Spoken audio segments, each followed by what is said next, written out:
Hello and welcome to Elemental Hardware Enrichment. In today's video, we'll be showcasing our Tic-Tac-Toe project and the routers that we use here at Elemental Hardware Enrichment. We use our DeWalt routers on almost every project, whether cleaning up the edges with a flush cut bit or using a round over bit to give it a nice clean looking rounded edge. Our Tic-Tac-Toe project is not just fun to build, but it is also a great game to play with friends. This handcrafted wooden Tic-Tac-Toe set offers a durable, travel-friendly twist on the classic game, featuring built-in scorekeeping and promoting strategic, fun competitions. Its high-quality construction ensures long-lasting enjoyment for players of all ages. My name is Shalen. I'm a team member here at Elemental Hardware Enrichment. Join me in today's video as we inspire that builder in you.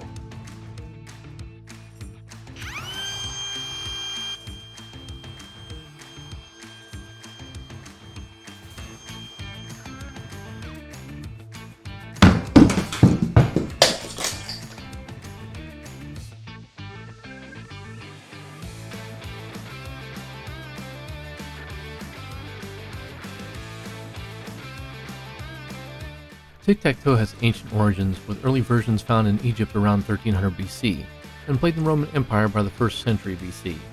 Known as noughts and crosses in Britain, India, and Australia, and X's and O's in Canada and Ireland, the game has remained popular across cultures. Our kits include every part and the hardware you need to create the finished Tic-Tac-Toe project you see here. The build requires a wooden mallet or hammer, sandpaper, and glue.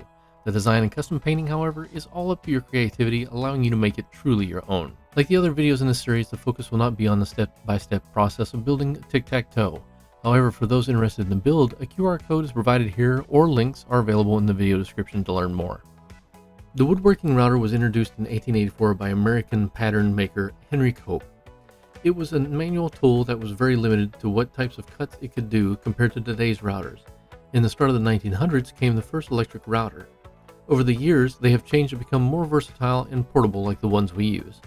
There are still big industrial routers, but for our company's needs, the DeWalt routers do everything we need them to. Before we continue, let's cover the basic parts of the router and the setup that we use. In this video, I'll not be covering everything that the router has from factory, but we have included a link to the company's page in the description below in case you are interested in learning more. We use both the handheld and the router as a mounted tool here at Elemental Hardware Enrichment. In today's video, we'll be covering it just as a mounted tool and show you the setup that we use. We'll start with the fence. The fence can be adjusted over the bit to allow for the best cut and to enhance precision control and versatility, such as a flat surface for guiding the workpiece. Our fences also have the ability to be connected to a dust collection system, which pulls the dust from the blade and helps prevent it from getting on the operator and aids in keeping the surrounding environment clean. Next is a height adjustment for the bit.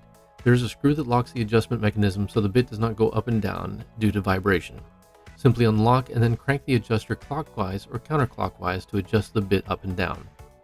This adjuster is a big bolt that connects to the factory's adjuster and turns it, allowing the assembly to move up and down.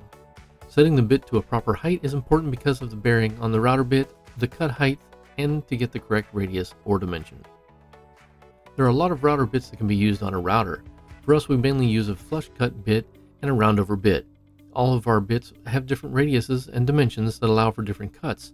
Each bit has a bearing that will ride on the part being cut so you do not go too deep into the part. The bit is directly connected to the motor by a shaft, collet, and locking nut. The collet allows for the interchanging of the bits according to what is needed. Last is the motor. Routers have different size motors, and they are not all the same. For the portable routers, you will find that they have similar motors allowing for easy pickup and use. The factory or industrial routers that are permanently fixed can have bigger motors which can handle the stress of cutting harder or bigger material. Now let's quickly cover the production process. Don't worry if we don't cover something in detail that you want to see because we plan to cover it in other videos. The carpenters cut the dowels to size using a miter saw. Like most of our projects, Tic-Tac-Toe starts out on the CNC. The X's, O's, and boards are all done separately. The X's and O's only take 2 bits to make while the boards take 4 different bits.